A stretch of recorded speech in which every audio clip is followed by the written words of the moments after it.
There's something about RPG Maker games that keep drawing me back in, especially RPG Maker horror games. I don't cover many of these at all, but when I started up Cover Your Eyes, I was interested in how this game would use the RPG Maker engine, as I for one appreciate anyone who can repurpose the RPG Maker engine to make anything but an RPG. To my surprise, what I got from this game was a survival horror of sorts with the odd puzzle and some action gameplay. But before we begin, for transparency, I was provided a code for this game courtesy of the game's developer. Cover Your Eyes puts you in the role of Chloe Dudley, a former police officer now working in an office. After being called in by her boss to be told why she wasn't going to be promoted due to her husband Charlie attacking her boss's secretary, he asks a little bit about Chloe's past. After giving some background about her time in the police, where she was able to put down a serial killer known as the Emoji Killer, which led to her dismissal, Chloe's boss decides that she will have to resign. Ominously, a bird breaks through the window and Chloe goes home. On her way home, she's told by Charlie to pick up their son Jake, who had been in detention. After being complained to by Jake's teacher, Chloe and Jake leave the school and she gives Jake a BB gun as a present.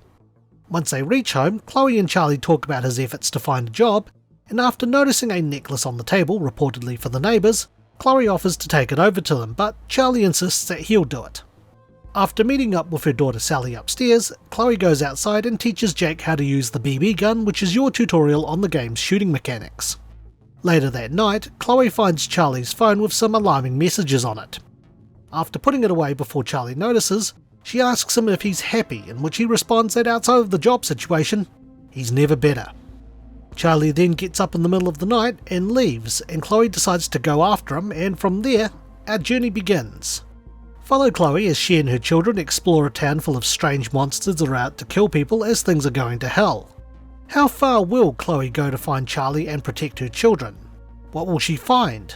Well, I won't answer those since they're spoilers, but here's a question I'll go into details about. Is the game any good? Find out in The Good. For an RPG Maker game, I think the game's presentation is pretty good. The engine was used to create a survival horror with some puzzle elements and action, and for the most part it worked well.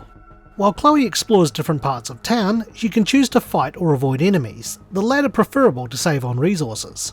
She can also enter certain buildings to gather more supplies, such as syringes to recover her health, and ammunitions for guns or parts required to access different areas.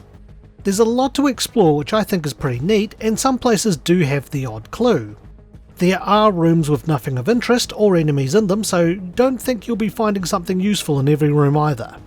The game's visuals I think work well, and there's a unique variety of locations and enemies around to keep the experience reasonably fresh. I think the story was handled pretty well. While there were parts of it that I thought were pretty predictable, the game also threw a couple of curveballs at me too, so there were moments where I found that my train of thought wasn't the right one. While I won't spoil details on the story, the game starts pretty straightforward, but as you go through it, little bits and pieces start to feel out of place, and it really all comes together at the end and makes sense. There were a few times during the game where I was questioning some of Chloe's actions, and some of them are directly questioned by other characters, which really adds to the suspicion and to a degree the predictability of the game. I can see some comparisons to Silent Hill with the story, though I would consider it different enough not to be a Silent Hill clone. I think the sound and ambience works pretty well for the game's atmosphere, and you would hope so given that it's a key part of a horror game. I personally felt more on edge just exploring the neighbour's house near the start and random buildings more so than the actual story locations. There are things that you might only catch a glimpse of before it disappears from view, and there were instances where an enemy was disguised as part of interactable scenery too, which I thought was pretty neat. The game also has some high tension moments where you need to avoid obstacles or where you're chased, and there's even a more stealth-based section where you play as Jake. As Jake only has a BB gun, he can stun enemies to get past him, otherwise he has no choice but to avoid enemies.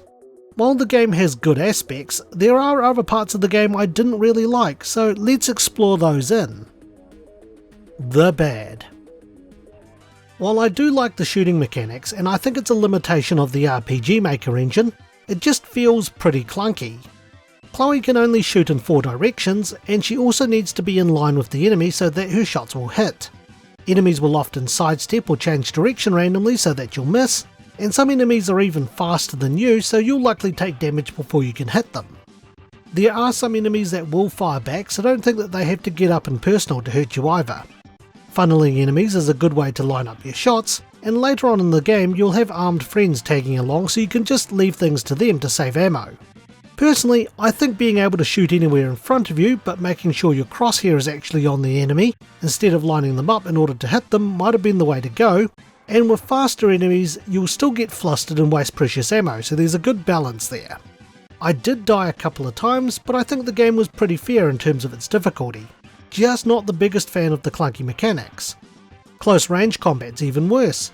You're even slower. There's a delay between strikes, and enemies will often hit you first before you can hit them, which I guess sounds about right for a knife, but some other melee weapons might have been useful too. Now you're probably wondering why I'm complaining about this here while a game like Dreamland R Final Mix is similar. Well, the gunplay I think is more manageable since the enemy movements are clunky too, and it's easier to tell when enemies aren't in line with you. The melee weapons also have a slightly longer range, and I at least have breathing room to move after I hit an enemy, so I found it significantly more tolerable. One thing I also think the game is lacking is the ability to interact with the environment a little more. I really like picking up notes and reading the lore of the world I'm in to build a better picture of the people in it and how they view your character or what's going on.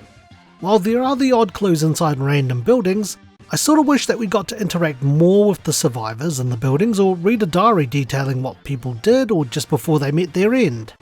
The game did a decent job with the neighbour's house at the start with their phone and an unfinished message, but I sort of wish some of the things inside the buildings you go through in the game were more interactive, like reading email trails on the computers that were clearly left on, or more notes and diaries lying around.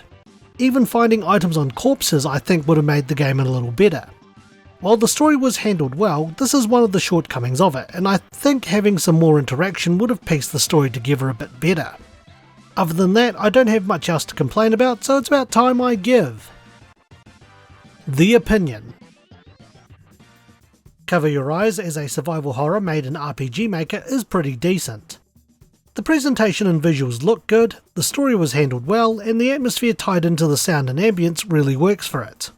While I did have a couple of issues with the shooting mechanics and lack of world building, I would consider these reasonably minor.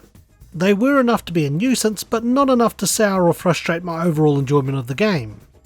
The game can be completed in about 5 to 7 hours, which is a pretty good length, and while I did come across a couple of game-breaking bugs, I just had to simply not do certain things in a certain area, and I managed to get by.